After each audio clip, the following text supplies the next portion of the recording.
The first thing is you've got to ask, why are you entering the market? And the reason you're entering into it, I would assume, and any entrepreneur who enters into any market must know his product. He must know, he must have a vision.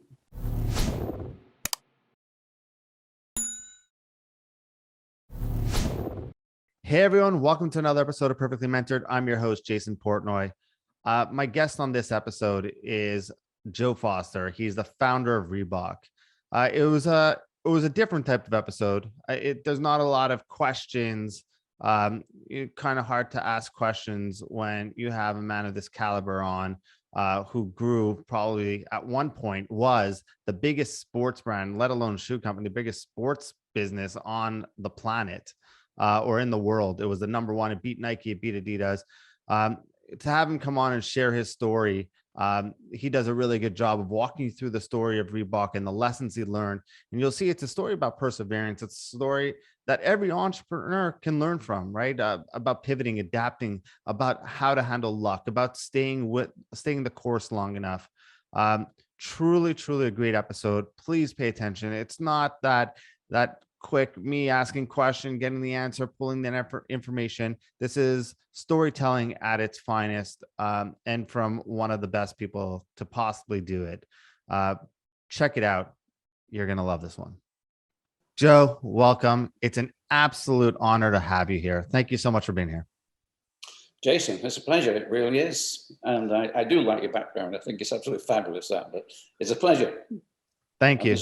Thank you. We just talked offline about this. Again, I rather your background with a best-selling book, but I appreciate and I accept the compliment. Thank you. That's a pleasure. It really is. Thank you for also seeing the book at the back. Yes. I mean, let's dive right in, shall we? There's so much I could possibly ask you. I mean, you're the founder of Reebok. I think the perfect place to start with this audience, if they're not 100% familiar already with the story, is how the company came to be. I know that's a broad question, but let's do our best there. Well, that will probably take an hour or two just to answer that. How did we come about? Okay, well, my grandfather, and I'm taking you way back now to 1895. My grandfather made for himself a pair of spiked running shoes. Most people say he invented the running shoe, but some people say, well, it was a development, he pioneered it. But that's when he started, 1895. He was only 15 years old. And so he made his running shoes, and what that did, of course, it gave him a bit of an advantage when he was in a race with his local club. And, you know, the guy spotted this. What are those shoes you've got there, Joel? His name was Joel, just like mine. And, of course, that was the beginning of the business, because all his teammates, all the people in the club, they wanted a pair of those shoes. And then once they wanted a pair of shoes, and go around to different athletic clubs, everybody wanted a pair of shoes. So by 1900, when he was 20, he was in business. By trade, he was a cobbler.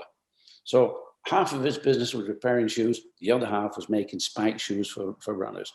1904, he had 3 world records from a guy called Alf Shrub in one race. It was an hour's race, but Alf Shrub broke 3 world records in that race in Joe's shoes. In that first decade alone, he had also gold medals at the Olympics. Of course, in those days, the Olympics are not like today.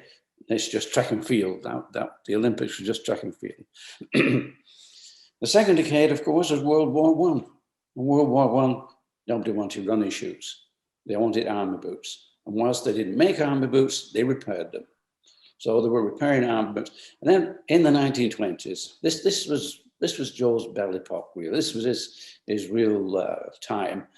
During the 20s, he had so many gold medals. But in Antwerp, 1920 Olympic Games, and this is a quote on a letterhead we have that was one of his letterheads, that he supplied all the athletes at the Antwerp Olympics in 1920, which these days, I mean, you think, wow, okay, we see people doing that. We see Adidas, Nike, and Reebok and fine.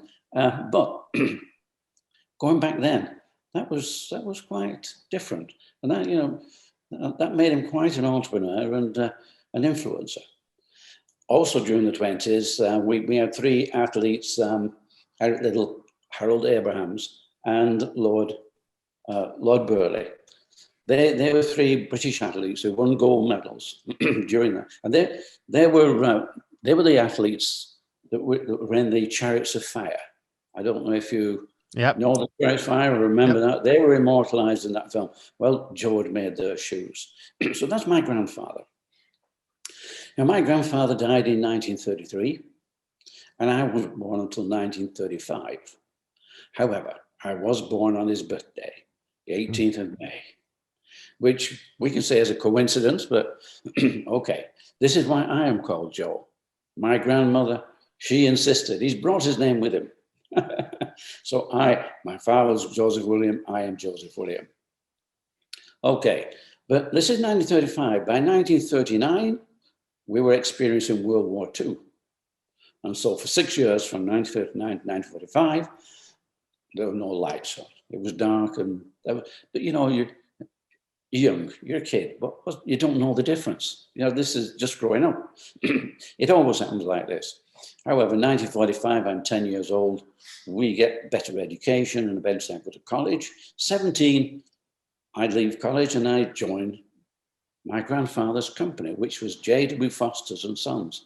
And they were known throughout what was then the Empire, now the Commonwealth, because everybody used to read the magazines that were sort of printed in the UK. They went all around, around the Commonwealth. Some people, some beyond that. America, he was known in America as well. So it's quite big for his day. But of course, nobody knows J.W. Foster and Sons. So Jeff and I, we both had to do national service. So I joined the company at 17. By 18, I was off 2 years national service. And Jeff, the same time. So we both went away from the company for 2 years. And, you know, mother's not making you breakfast or doing your washing or doing things for you. You have nobody to have a chat with in that way. It's just your peer group. So you develop different skills. You learn how to look after yourself. And so that when we came back after 2 years of national service, and we came back to J.W. Foster's, Jeff and I got back to work in the company. And we find a failing company. We're looking at it. Jeff had been in Germany. He'd seen Adidas and Puma. And we come back, and the company is being run by my father and uncle, who were sort of seemed to be kept in place by grandmother. And she was still there. So that was okay, but the company was going nowhere. They worked at different sides of the business. My father worked for sort of machine-made product, and my uncle, he worked on the original J.W. Foster's handmade product, which was okay, but there's no volume in that. You know, you can't make that many hand-sewn shoes. So we're trying to say, look, you know, we've got to change. We've got to grow. Adidas are doing this. And the problem with Adidas is that they were starting to come to the UK. And by the time Jeff and I came back out of national service in 1960, 1955. By the time we came back in 1955, you know, we've been looking around. We're saying, we need a future. And unfortunately, grandmother died after about 18 months of us being back. And that really was the end of the business. My father and uncle were feuding. They were a bit like Addy Dassler and Rudy Dassler. You know, but Rudy Dassler left the Dassler business and set up Puma. Not so with the Foster family. They just kept feuding and kept looking. And so we're talking to father and saying, look, we need some plans. We need to expand the company and grow. And all my father could say is, look, when I'm gone and your uncle's gone, it'll be your business. The answer to that was, well, I'm sorry, this business is going to go well before then. And, you know, we don't really want you to go. You know, that's not the plan. By then, he'd just be in his sort of mid to late 50s, which is no age at all. You know, we were saying, but the company's going to die. We couldn't get anywhere. Nothing happened. So by November of 1958, Jeff and I, we'd made the decision that we would leave and we'd set up our own company, Mercury Sports Footwear. So that's my early bit of life.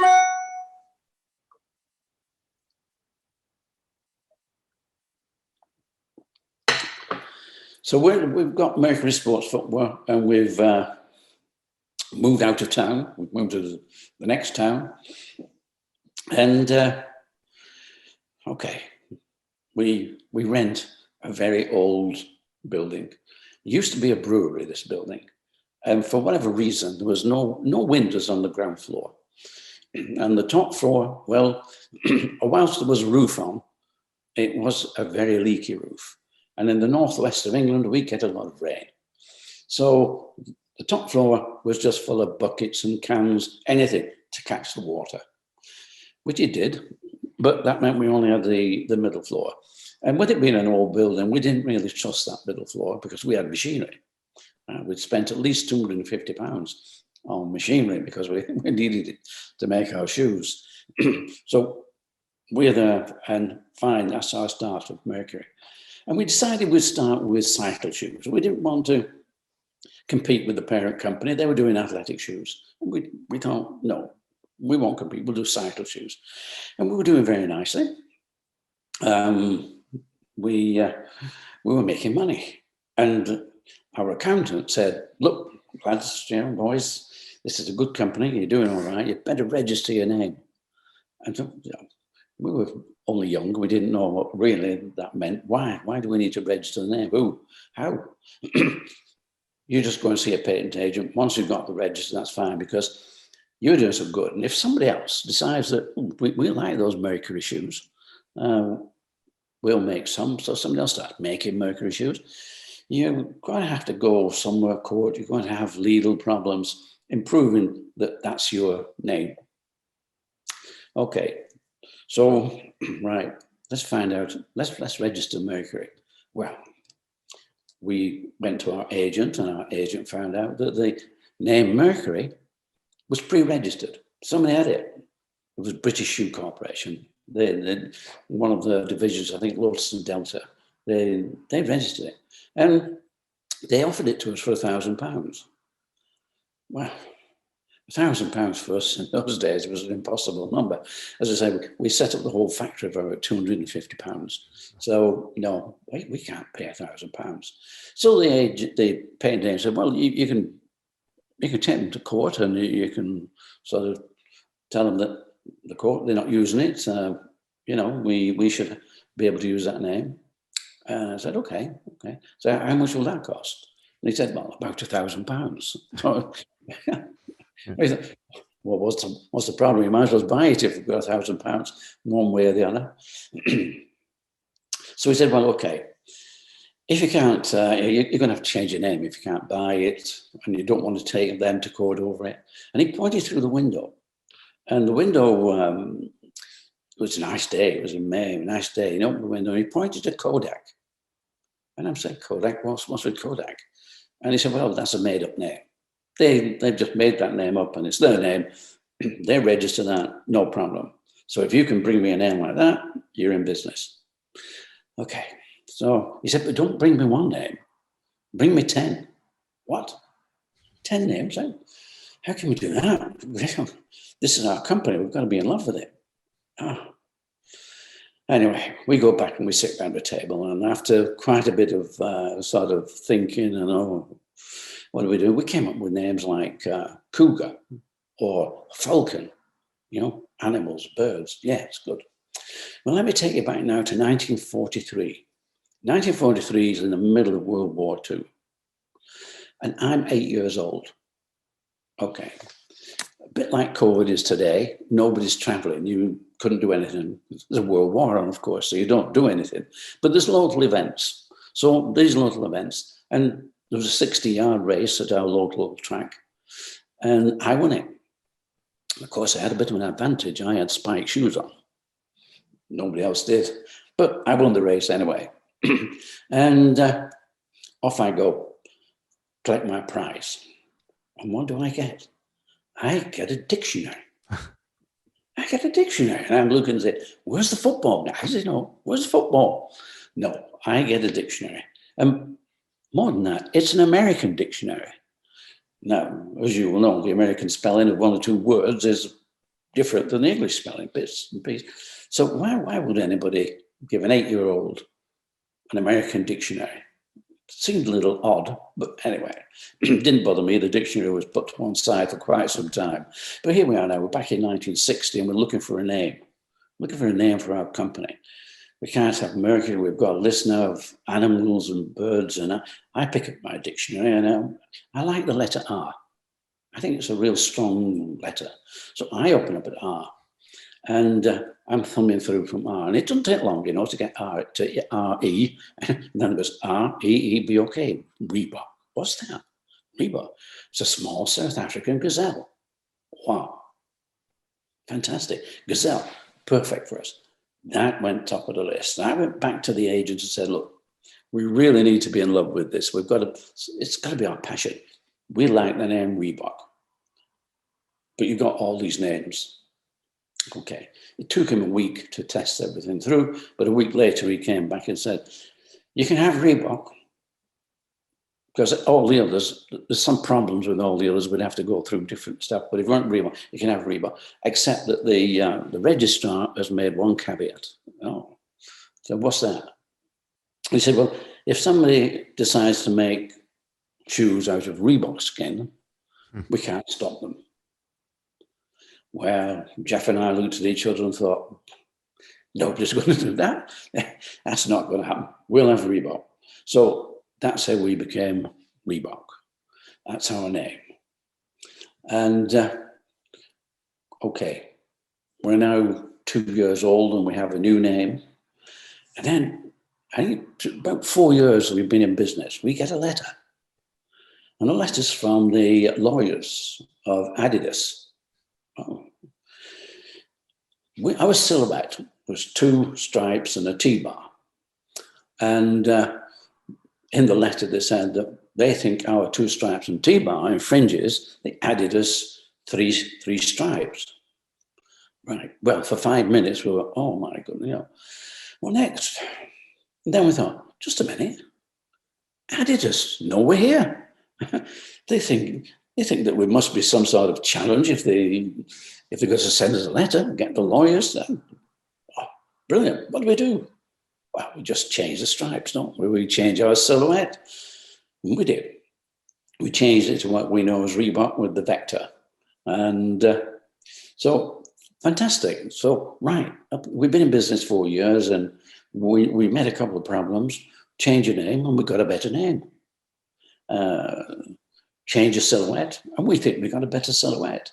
So, well, okay, that's great, fantastic. And we were doing well, our business was doing well. Our cycle shoes, it was quite funny really, because we picked up an agent in London and he was fantastic. He got us so much work that we had to employ people. We had to bring other people in, build our company. And I don't know what happened, but the business was growing, cycling, and we got into athletics a bit then. And suddenly our cycling business just disappeared. And of course, we didn't have computers. You know, we didn't have mobile phones. Most things were done by writing a letter. And 2 weeks after we'd not received any orders, we got a letter from his landlady. And his landlady was asking, do you owe Mr. So-and-so and Mr. Taylor, do you owe Mr. Taylor any money? And because he's not paid his rent. Oh, well, he said, no, we don't. Why? What's the problem? And she said, well, 2 weeks ago, he was killed in a road accident. Ah, right. And, you know, our cycle business in London, we were doing really good and just disappeared. Just overnight, that disappeared. So, right. However, we were doing good with athletics. That was coming on nicely. And I decided to go on the road, get in the car, go and call on the sports retailers. Because in those days, there used to be 2 or 3 sports shops in most reasonable sized towns. And so I would call in and I said, look, I'm Reebok. Someone would say, who's Reebok? You know, they didn't know who I was. Oh, I'd show them the product, it's fine, yeah. Okay. But others, they would say, okay, but look, I've got Adidas and I've got Dunlop. Why do I need Reebok? Why did he need Reebok? He didn't. He didn't need Reebok. I was saying, what am I doing? Why am I trying to sell to people who really don't need me? Because I wasn't a good salesman. I mean, some salesmen could go, like our salesman down in London, he must have been fantastic to get all those orders for us. But I thought, well, how do we answer this? And the answer came because we had a lot of athletes local who used to come and buy shoes from us. And we used to go to events and take stuff in a car or a van and sell it. And I thought, well, these are my customers. These are the guys who need me, or I need them as well. What do we do? Well, it so happened that in the UK, we had the 3A's handbook, which was the Amateur Athletic Association. And in it, they listed every club in the country. Also, the secretary's name and address. Oh, that was the answer. There was a letter going out to every secretary of every club in the country, offering them Reebok at 15% off, which they could use for club funds. But if somebody in the club wanted to be an agent, he could get the 15%. And I got well over 100, 150 agents. All of a sudden, our business has taken off nicely. Right. Well, business is good. And it was getting so good, in fact, that a friend of mine who worked for a different company, they just made football boots, soccer boots. That's all they made. But they had reps going around to selling the product. And he said, why don't we be your distributor? Because we don't do training shoes. We don't do spike shoes. We'll sell your shoes. I said, okay, sounds a good idea, that. So they became our distributor. It probably gave me time to work on other things. 18 months later, well, probably less than 18 months, my friend, who was the sales director of the company, left. He left because the owner of the company decided he'd retire and bring his son-in-law in to run the company. Oh, and the son-in-law and my friend just did not get on it at all. So he left. In fact, he went to Barter to set up the sports division of Barter. All right. Problem is, the son-in-law made an absolute mess of the company, trying to modernize it. He bought a machine which didn't arrive from Germany, didn't arrive on time. So all the orders that were coming in, suddenly they couldn't fulfill them. And it took them out of business. Well, they were also my distributor. They owed me a lot of money and they had a lot of product. So I had to get a van, hire a big van, go down and collect all the product that I could, bring it back. And then we had to think, well, we've got all this product. We've nobody now to sell it to because our distributor's gone out of business. So we went to every school locally and lots of athletic clubs. And we just gave them discount prices to sell. In fact, our discounted price was more money than we were getting from the distributor. So but we had to put the effort in. It took about 3 months and we cleared. That was it. But of course, the problem at that time was, well, we couldn't be making more shoes because we'd nobody to sell them to. So at that point, we had to make a lot of people redundant. We had to just say, sorry, guys, we can probably employ half, the other half account. But these guys really believed in us. They really thought we were good. And okay, most of them said, well, okay, if we leave, can we come back? When you got it right again, when things are moving forward, can we come back? Of course, we'll let you know. And there was at least two who said, look, we don't want to go. We'll work for nothing. So, look, guys, that's very good. It's very good of you, but you need to live it. You need to. But that was the sort of feeling of our workforce. There was so much behind the company, and we were building a culture. We're here to win. We're here to make a product, and everybody belongs to it. Everybody belongs, and that belonging, I think everybody wanted to belong. And it took us about 3 months to get over that, and then we started back again. And there was a good thing came out of it. that distributor, because he had been distributing, other distributors saw that they got out of business and came knocking on the door. Oh, can we be a distributor? This time I was a little bit more careful and sort of checked them out well and just gave them the UK instead of with the first one, we made it global. But this one was just the UK, and I could concentrate then on America. Why America? Well, athletics in the UK was quite small. You know, it's a nice business, but of course we had Adidas knocking on the door. They made everything. They'd taken the football or the soccer market, and they would certainly take the athletics market and the running market if we couldn't grow and we couldn't become big enough to really build a company. And I thought, well, Europe, yeah, we can go to Europe and we can try to go into their market.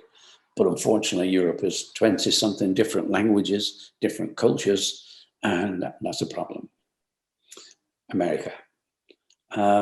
Foster's had been selling into America. Their hand-sewn shoes. They've been selling 200 pairs a month to Yale University, and you know that was a nice order. But I thought, well, every college, every university has coach, and coach in America is a god. You can actually go to university on an athletic scholarship. So that must be a bigger market. That must be good. And by chance, by really good chance, I'm reading a magazine, which was a footwear magazine and a sports footwear magazine. And there was a little advert in there. And it was put in by the British government. And the British government wanted sports companies like us to export. And for that, they were willing to pay for the cost of a stand in the NSGA, which is National Sporting Goods of America, which was in Chicago every year. They wanted to pay for the stand, pay for our return airfare, and also they would pay half of our hotel bill. Well, that seemed better than staying at home. Why don't we go? So a friend of mine locally, he had an outdoors shop, and we were making climbing boots for him. And he said, why don't we go together? So we went together. First of all, we went to New York. He checked out the outdoor sports shops, outdoor shops. I checked out the sporting goods shops. Then we went to Chicago. And Chicago, you'll know how cold Chicago can be in February. It's really, really cold. I'm from Canada. I could get the coldness. Yeah. It gets even colder there. Yeah, we had a distributor in Canada, in Winnipeg, and I think he had to dig himself out every sort of. Sounds about right. Yeah, all winter. In fact, he used to visit us when we got the stand at the NSGA in Chicago. He would come down. Rolf, and I think the Fred Martin agencies. I don't know if they still exist at all, but that was the name of the company, and they had different brands. In fact, they also had Puma as well as us, which did cause a bit of a problem when Puma found out. Can I ask you a question? Because sure. something. Stop me where you want. No. Yeah, I mean, one of the things that stands out to me the most is that you started a company in the face of big competition, right? Adidas, Puma. Yeah, I'm curious how you thought through that. And, you know, I think one of the biggest holdbacks that you hear a lot of entrepreneurs making right now is whether they're starting a business in competitive markets. So I think you're the perfect person to ask this to, because you entered into a competitive market as a small fish and emerged as we're going to get to in your story in a second, as one of the biggest shoe brands, one of the biggest sports brands on the planet. So what's your advice for listeners right now who are entering into a highly competitive market? Well, the first thing is you've got to ask, why are you entering the market? And the reason you're entering into it, I would assume, and any entrepreneur who enters into any market must know his product. He must have a vision. So if you've got the vision that you can make shoes, you can make something as good as anybody else. Plus, when you start off, as we started off, we were small, just the two of us, it was local. So looking at the local business, local trade, you knew that you could sell yourself, your friends, people would come in. And so, the product you're making satisfies a lot of people locally. It's how do you move beyond local? And that for me, as we've gone through, was thinking, well, where's my business? Who are the people? Who are my customers? And it's identifying your customers. And then how do I get to those customers? Yeah, one way or the other. Yes, it wasn't a crowded market. We're talking about 1960. The war had been over 15 years. Adidas were growing. So they were still growing, but they were well bigger than we were, a lot bigger than we were. But they were on the continent, they were in Germany. So they had to make the effort to get to our market. But that's why we found it reasonably easy to sort of own the athletic shoe business on our market. What we did know is that as Adidas grew, they would, with the money that they had, and they still have, they would be able to move product on that we couldn't cope with, because you need money to develop. And at that point, we needed our business to grow. As I said, we couldn't get into the football market. We didn't try to get into the soccer market in America. We couldn't try to get in the soccer market because Adidas were too big, and we were just been, I suppose, knocking our heads against a wall, and to break that down. So we had to go round. We had to find something, and probably again, what was different, and this is where somebody wants to start off. He can see something different, and what was different in the north of England, is we had a rugby league. Rugby league is a sport. It's now a bit more global now, but rugby league is a sport, but it was really something that was just northwest England. So I could get to that quite easily. And in fact, at one time, I think we supplied every rugby league club in the north of England. So we had to pick out our market. And also there's a lot of fell running. I don't know if you've heard of fell running. That's running over hills. And we have the Lake District, running up and down hills. And that is, usually very wet. And there are rivers to run through. So there were special shoes to make for that, with just with studs on. And so we had some fairly nice specialized sports that allowed us to grow. But we needed a bigger market. So we grew that market on special shoes and knowing people. And like influencers, grandfather knew how to influence his business. We knew how to influence. The people who were winning the fell races, they were wearing our shoes. We made that happen. So, it's really concentrating on the bits that you can really take. And that's how we started the business. And that's how that grew to a good point where, yes, I could take the offer to go to America and have a look. And that was 1968. But it was 1979 before I actually got a distributor in America. It's 11 years. And I had at least 6 failed attempts, at least. And one of those, I was working 4 years with this guy in Philadelphia to try to get and penetrate the market. And it just wasn't working. Just wasn't working. Okay, this is where you need some luck. We got some luck. Because late in the 60s and all the way through the 70s, the running business in America just grew and grew massively. So from nothing, people wanted shoes to go training, to go running. And running itself, marathons and such, all started. So we were in there. We were a running company. I know a lot of companies, shoe companies, that decided they'd have a try and get into this. But no, they were known as shoe companies. We were known as a running company, and that helped, being known as a running company. But what happens? Well, there were 2 things. Nike grew very rapidly on the back of the running boom.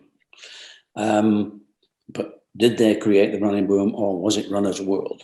For me, it was Runner's World, the magazine. Started off as a single piece of paper, and by 1975, it was a full glossy magazine. And so much so that Bob Anderson, who was the publisher, he decided he could tell everybody which was the number one shoe that they should buy. Yeah.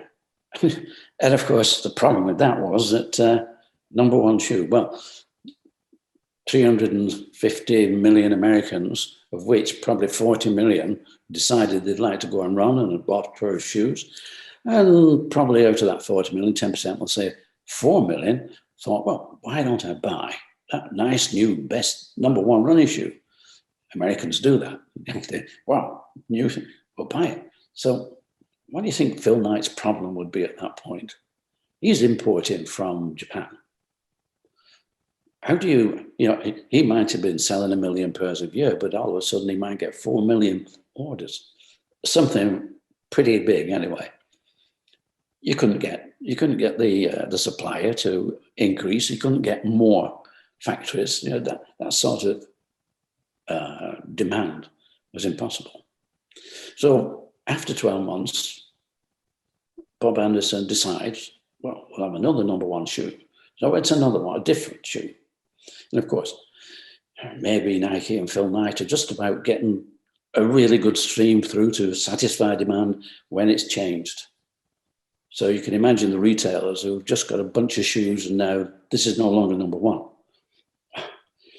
He only did it twice, and then we don't know what changed his mind or who changed his mind, but I'm sure he was under pressure to change this. And he changed it to a star rating. So 5 stars would be the best shoe. And that meant that you just didn't have one. You could have 4, maybe even 5 5-star shoes. That was it. I knew we could make a 5-star shoe. I knew that. Number one shoe, that would have been too difficult. Probably the one who paid most advertising would probably get that little. But if there's 4 or 5, and 5, I knew we could make a 5-star shoe. That wasn't the problem. And then we set about doing that. We set about making it.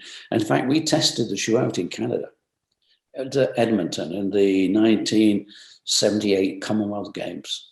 And we got a bunch of medals. Yeah, we really did well. And fine. So we had the shoe. So by February of 1979, I have my shoe, which I'm sure is going to be a 5-star. And I'm back to the NSGA in Chicago. I'd gone every year, but here I am now with what I think is a 5-star shoe. Came out. They wanted 25,000 pairs because running was growing so much. They wanted, well, our factory, that's about 6 months' work for our factory. How do we do that? Well, we pre-thought the problem that if we really got a 5-star shoe, and my friend I mentioned before, he'd set up Barter's sports division.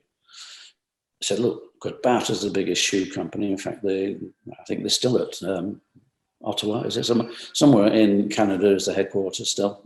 I think it's even called Barter or something like that. But anyway, they're the biggest. And he said, look, we'll help. We'll make shoes for you. Fine. Then came on. They said, well, but we need a better price. Well, Barter could make them slightly better than we could, as far as price is concerned. But it meant going to the Far East. Unfortunately, again, we knew the business was going that way, that we wouldn't be able to make our shoes really the volumes. We could never compete with the price when it came to volume. So luckily, I knew somebody in London who was an agent for South Korean factory. Well, in fact, they were a big group. So we're already talking there. So, okay, we could think of meeting demand. We could think of meeting the price. Yeah, but, I'm thinking, should I go or shouldn't I not? Anyway, the next person on the stand is Paul Fireman. Paul Fireman is, he's running a small wholesale distributor, Boston Camping. And I could see that he was a bit tired and fed up of doing what he'd been doing for the last 10 years. The same stuff, selling tents, selling fishing rods, all the bits and pieces that go along with an outdoor store. And he said, look, Joel, I'd love to be a distributor, but we do need a 5-star shoe. And I said, look, Paul, we have them. How about this? He said, yeah, but you've not got 5 stars yet. Oh, I said, look, have faith. But, this will be a 5-star shoe. we had a really good conversation. And I said, well, we will know in August. In fact, we'll know at the end of July, because that's when the Runner's World edition, the shoe edition, comes out. Meanwhile, February to August. I go to America and I go visiting Kmart. And they send me to see the guy who had come and said, I want 25,000 per. And he's in a big warehouse. There's about 200 desks. And this guy sat at one of the desks. And I'm looking, I'm thinking, oh, this is too big. I can't really go with this, because, he might order 25,000 pairs, and that might be my first and last order. Because if they don't sell enough shoes in that space they give me, that'll be it. They'll discount them off and end of story. So I carry on then, and I go and see Paul Fireman in Boston Camping and meet his brother Steve and his brother-in-law Terry. Yeah, they're running the company, and the head salesman, Jim Bartley. And right, nice little organization. Okay, fine. And Paul Fireman came back over to the UK. Said, well, I'd like to see what Reebok are doing. Well, he probably knew that the races we took him to, we had the winner. We knew we had the winner, and we knew we had 25% of the field. It was done. He probably knew that, but at least he probably wanted to see it. And he was a bit disappointed with our factory, because it was only small. And he's thinking, a bit like I was thinking, how did Phil Knight go on when he got a #1 shoe? Anyway, he went back. Let's go to the end of July. The end of July, I pick up the phone to Paul. I said, Paul, why don't you go down to the local kiosk? Runner's World must be out by now. See how we did with our 5-star, with Aztec. Okay. An hour later, Paul came back. Joe, Aztec, it's 5 stars. Brilliant. So I told him that. I told you about that, Paul. But I said, that is fantastic. That's absolutely brilliant. He said, but not only that, we'd entered 3 shoes. We'd put a spike track shoe in and a racing shoe. All 3 had got 5 stars. So we entered the American market with 3 5-star shoes.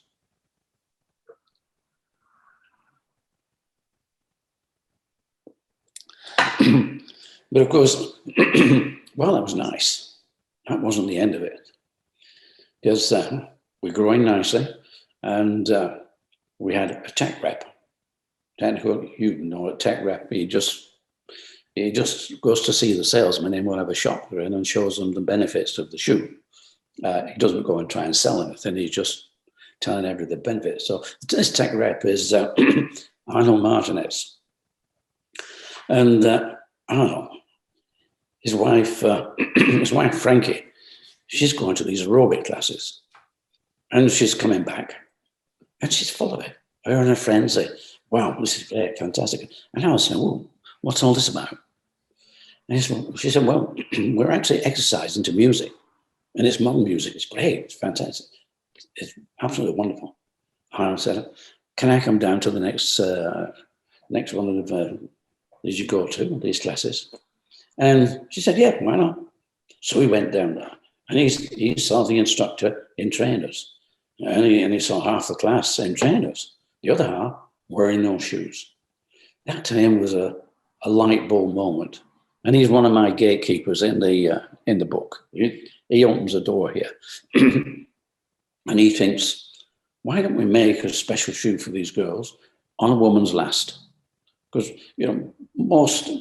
most sports shoes are unisex. Anybody can wear those. But if you put it on a woman's last, it means it's a narrower last. Yeah, why don't we do that? Off he goes up to see Paul Fireman, who's now sort of doing quite nicely up in Boston. And he said to Paul, look, Paul, this one of aerobics is going on down in Los Angeles. I'm sure it's going to be big. Why don't we make a shoe for these girls? And Paul's saying, whoa, hold on. Hold on, Arnold. We're a running company, and we're doing very nicely. We're growing. We don't want to be confusing ourselves and playing about making different shoes. Forget it. Arnold didn't forget it. Arnold was fairly insistent. He went round to the back door, had a word with Steve Liggett. Steve Liggett was in charge of production. He persuaded Steve to get him 200 pairs of a shoe, nice, made of glove leather, and especially on a woman's last. He got his shoes, he took them back down to LA, gave them to the instructors and to the girls, and that was it. All of a sudden, we became a woman's company. Most of these people, they knew Nike, they knew Adidas, they were sweaty, male. All of a sudden, this nice little English company is making this beautiful shoe, and it's for women. It's aerobics. And they didn't just wear them for aerobics. They wore them to work. They wore them out and about. They were so comfortable. Okay, we had a bit of a problem to begin with because they had made them out of glove leather. And glove leather, you can tear like a piece of paper. So they had to be strengthened. Eventually, we got a firmer leather and we got over the problem. But, this is Los Angeles. This is America. The girls didn't care. They loved them so much that if they fell apart, they went and bought another pair. And then when you got Jane Fonda buying a pair and wearing them in her fitness videos, well, they just took off and all the A-listers started wearing the shoes. Fantastic. The company grew from a $9 million company to a $30 million company to a $90 million company, then a $300 million, then a $900 million company in 4 or 5 years. Wow. It wasn't a question of how do you sell the product, it's how do you keep up. And the biggest problem, if you can think, $300 million to $900 million, that's a hell of a jump. You're wanting 3 times the shoes you've been having. Where'd you get them from? That was the big problem of the day, was where do you get them from? Luckily for us, Nike, who had been storming along, hit a wall. They got overstocked and they had to pull out of at least 3 factories in Korea, in South Korea. That's a bit of luck again. Right time, we managed to go in there and save the day in terms of having to, probably starve the market if we couldn't get those shoes.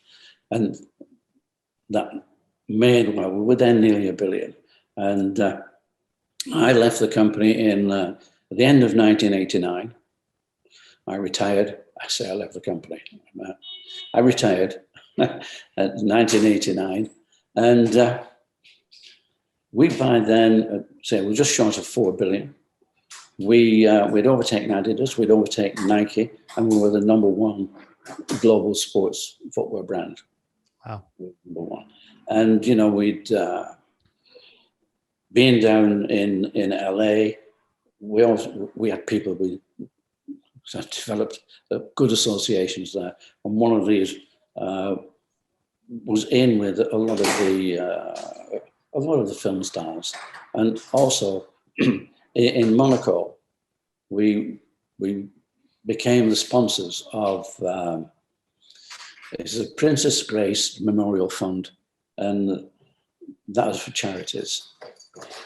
And that was a pro celebrity tennis tournament. So we got lots of professional tennis players and all the people from all the stars from LA. We had Frank Sinatra there. We had Sean Connery, Roger Moore, Charlton Heston, you name them from that day, they all came over, and it was fantastic. And the company was just exploding because this was the influence. But as I say, we were a $4 billion company, nearly, just short of. And when I decided it's time for me to retire, because we had a bunch of lawyers, a bunch of accountants, and a lot of people in between, just making and selling the product. To me, the challenge had gone there. I'd been used to roughing it with what's the next problem. I'd been used to doing the problems, and all I was doing now was flying around the world. Wherever I landed, I picked up by a limousine. I go to the best hotel. We go for dinner at the best restaurants, and I'm thinking, well, what are you doing? I can't do any more than this. I've been in the palace at Monaco. I've shared a glass of champagne with Prince Rainier. It's like I need to get off, and I did get off. But that is 30 years ago, and I usually liken it to the Eagles. and Hotel California. You can check out, but you can never leave. I love that. I even throughout your whole story, which is a fascinating story, I mean, and through your book, it's clearly a story about perseverance. It's about pivoting. It's about luck. But I think the most underlying theme is the perseverance, because you could have luck and not make it long enough to get lucky. Is that something that you see rare nowadays? Do you think people either quit too early or think it's going to come too easily? And there's a lack of perseverance amongst entrepreneurs right now? Yeah, well, I mean, people ask, did you, would you change things? Did you get out too early? And I don't know. I think when you get to a certain size, and an entrepreneur has to be young. We were young. When you start off, you're young, because you don't want all the knowledge of all the problems. If you've got the knowledge of all the problems you've got to go through, and you have to go through. But if you're young, you meet them one at a time, and maybe you fail, but you're young. And every failure is a lesson. It's just get up and go again. Get up, because. But I feel like that's easier said than done. Most people don't get back up. Well, an entrepreneur does. I mean, that's what it's about. It's about just keeping going. We're on a bit of a mission here in the UK now. Now that Brexit's over, or we've had Brexit, and we've also had COVID. Now the message is just keep going. This is tough. But I think if people think it's tough, it's like, when things get tough get going. Well, we've got, and things get tough, just keep going. And this is our message that we're putting out now. We're doing this now that we have these wonderful mediums. And okay, back in the 1950s and 60s, we didn't have mobile phones. We didn't have computers. That's impossible. I could talk to you now in Montreal, and this is fantastic. A couple of days ago, I was talking to somebody in Boston, and also yesterday, a guy in Dubai.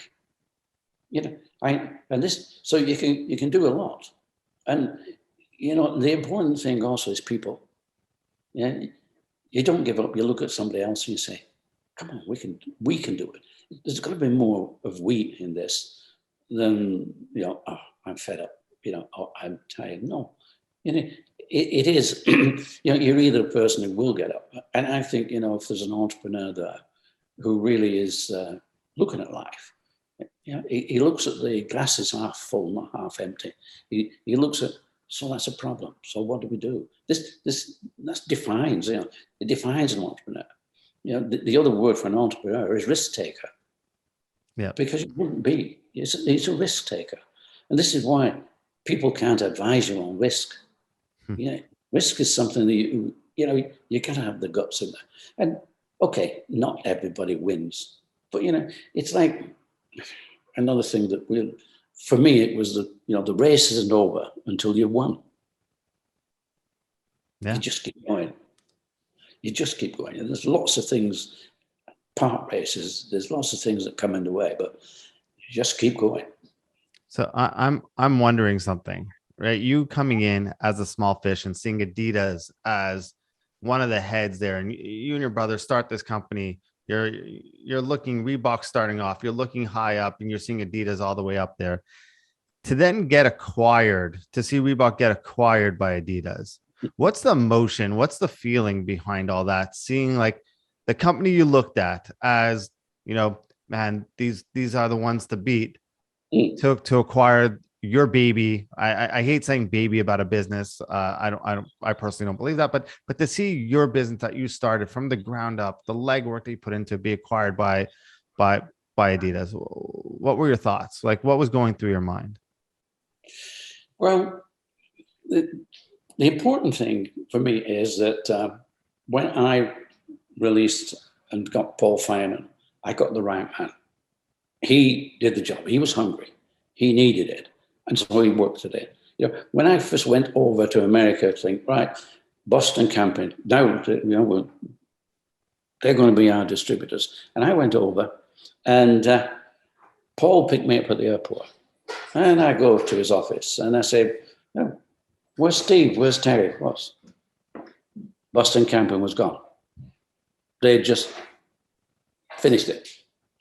And Paul concentrated fully on Reebok. And, it's like saying, okay, good. We've got your attention. And he needed to make that work. And he did. Put a lot into that. What happened is that Paul didn't find another Paul Fireman. He didn't find a man who could take, I found a man, I was right down here, then found the man who could take it forward from here, Paul Fireman. But he didn't find the man who could actually take it on from there. And, you've got to find it and say, well, that's bad luck or it's whatever. He couldn't find the man. And so he settled on, with the shareholders at that point, on selling to Adidas. And the story is that it was like that Reebok and Adidas together, they would challenge Nike because Nike were growing a lot better then.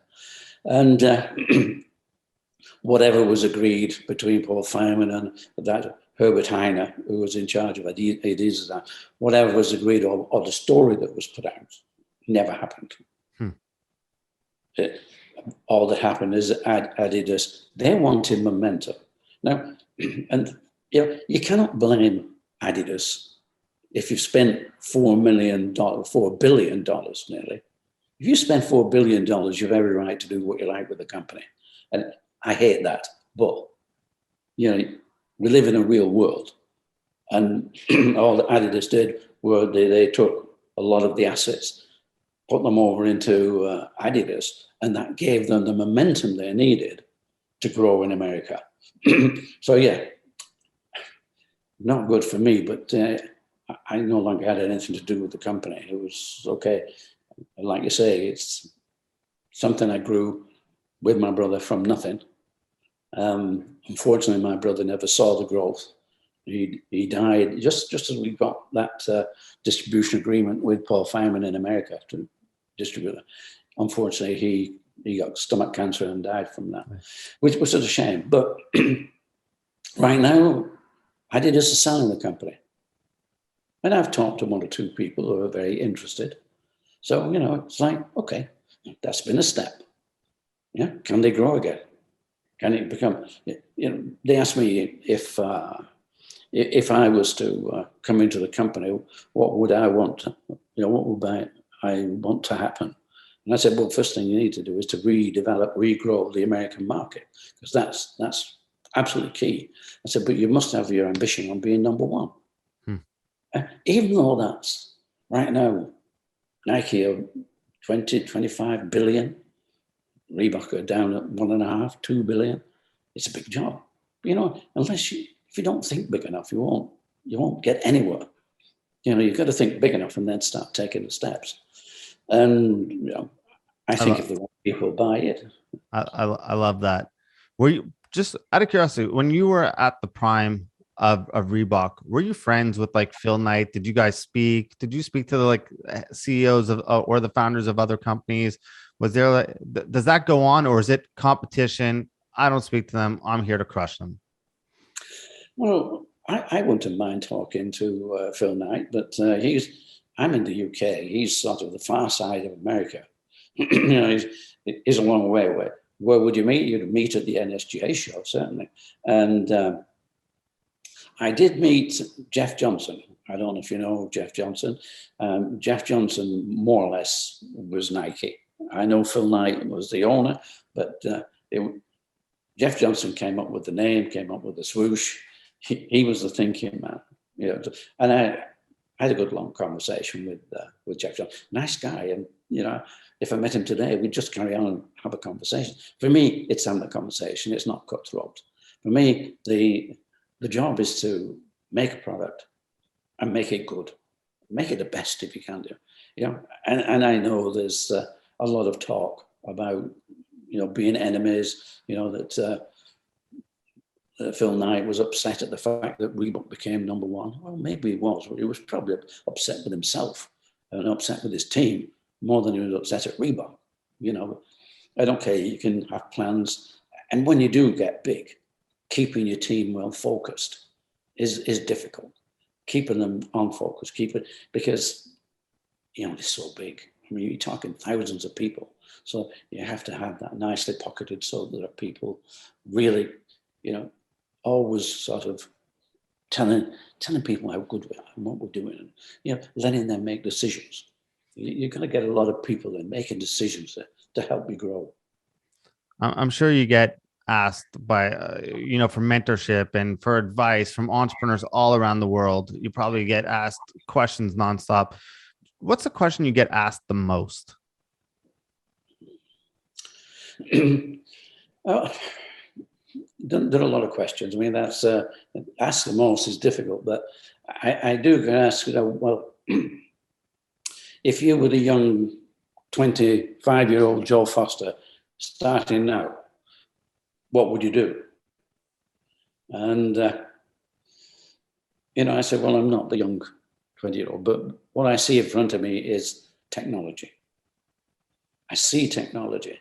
And if I was going anywhere, I would need to know technology inside out. As it is, I don't. Julie does all my technology. If anything goes wrong here now, I'm saying, Julie, what's happened?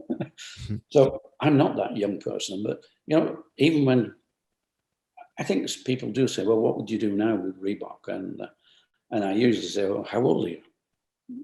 And I get a question, they answer me, anything between 21, 25, 26. I said, okay, you should be telling me now what Reebok needs, because you're where the business should be. That's you to do that. And, I can tell you what I did. I can take you through that process. But, that process, whilst it comes around, it sort of goes up as well. It's a bit more like a spiral rather than just a circle going around. It changes certain things. We all know that a lot of the shoes now, they're all retro. You're going back to retro. And goodness me, we have the best retro of anybody. We can go back to 1895 and we can go all that way back. And we know that Adidas, or Adi Dassler, we know he used to collect Foster's shoes. That probably drove him on, but unfortunately Adi Dassler's no longer with us to ask him the question. But I'm sure he was inspired by J.W. Foster, by Joe Foster, my grandfather. And so it's like, where do you take this? Well, it's enthusiasm. It's where do you want to take it? And it's not right. Yes, Nike are big. Adidas are not quite as big. And where would you like Reebok to be? Well, I'd like to be challenging. Not just challenging because I want to beat Nike or whatever, but there's the business out there. We can do something. That's the mountain.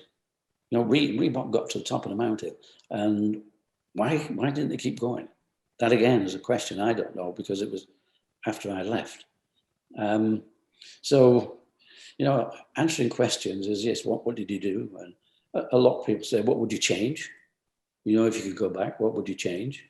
And I say, well, look, we became number one. We beat Adidas. We're beating Nike. We beat them both, became number one. What would you change? You became number one. And then I left. Obviously, it would have been nice that somebody could have come into the company and driven it forward, had Paul Fineman found the right person. And I think if you asked Paul Fineman that question, he'd probably say, I couldn't find, there wasn't the right person. It didn't happen. Maybe I was lucky. I mean, I just want to say thank you so much for sharing the story. I want to be respectful of your time. I want to ask you one last question, if you don't mind.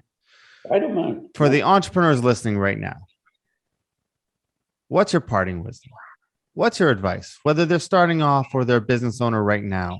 If you could speak to all the entrepreneurs and get this one message out there, what would it be? Well, I think the simple message is believe in yourself, believe in what you're doing, and just keep going, because there will be a lot of problems. It's not going to be easy, but enjoy the problem. Just have it in mind that a problem is there to be solved. But believe in yourself. I think that, and choose the right people. Get people to work for you that have belief, that share your passion. Because if you're not passionate, the chances are you will not make it. So you've got to have that passion. You've got to have that belief. And it's just as simple as that. The rest is up to you. The rest is in your mind of where you want to take something. Joe, thank you so much for doing this. Really an honor for me to have you here. Thank you. Thank you very, very much for sharing this story with us. Jason, it's been a pleasure. Absolutely. No question at all. An absolute pleasure. Hey, everyone. Thank you so much for watching this video. If you want, check out our most recent video over here. And this one is the one YouTube thinks you'll like. But if you really enjoyed watching, please do me a favor, like and subscribe over here. Thank you so much.